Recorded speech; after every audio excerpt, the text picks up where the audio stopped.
as Sherlock Holmes's often resourceful, occasionally reckless teenage sister, a non-canonical character created by novelist Nancy Springer in 2006, the young actress blazed through a ho-hum mystery, one whose tepid twists and simple solutions actually enhanced her glow.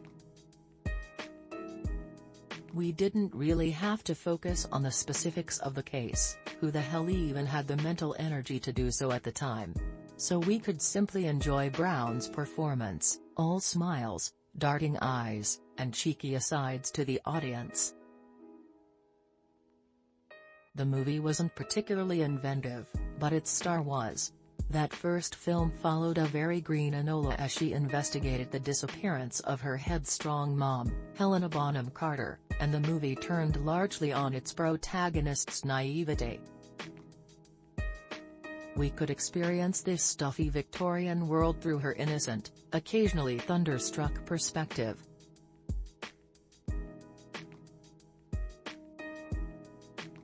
Enola Holmes too finds our heroine opening her own detective agency, with hopes of one day matching the success of her brother Sherlock, played again by Henry Cavill.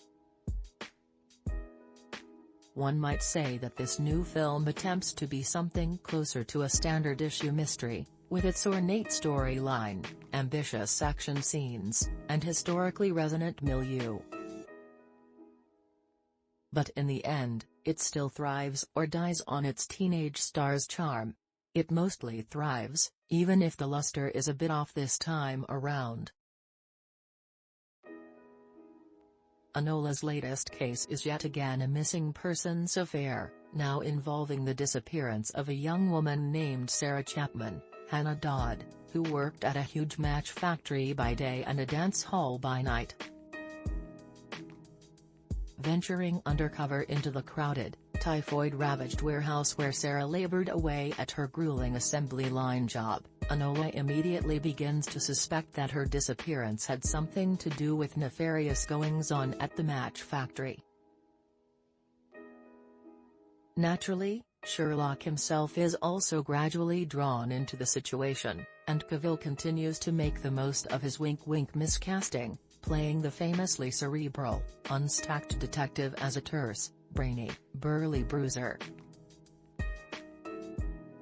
Also joining the festivities this time is a very game David Thewlis, chewing scenery as a snarling, sinister Scotland Yard commissioner who doesn't even try to hide his contempt for Enola.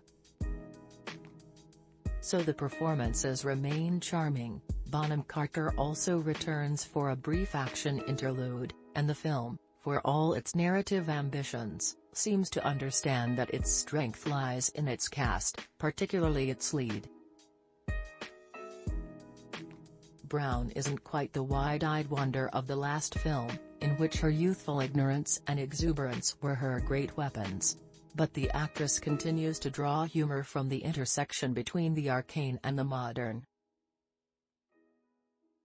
Her anachronistic mannerisms come across not as precious, eager to please ploys for audience approval, but rather as unguarded moments. Enola is still a kid trying to keep it together, and often failing to. She breaks, in other words, but she breaks in character.